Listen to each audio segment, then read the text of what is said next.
if you're experiencing an installation loop with FIFA 24, there are several steps you can take to resolve the issue quickly.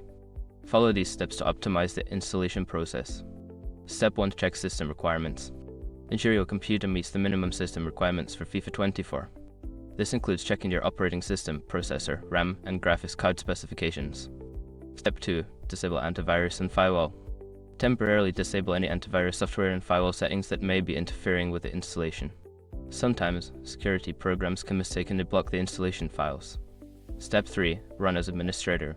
Right-click on the FIFA 24 installation file and select Run as administrator. This can help bypass any permission issues that may be causing the installation loop. Step 4. Clear temporary files. Open the Run dialog by pressing Windows +R, type in %temp% and hit Enter. Delete all files in the temp folder to clear any corrupted temporary files that might be affecting the installation. Step 5. Re-download the installer. If the above steps do not work, consider deleting the current installer and downloading a fresh copy from the official source.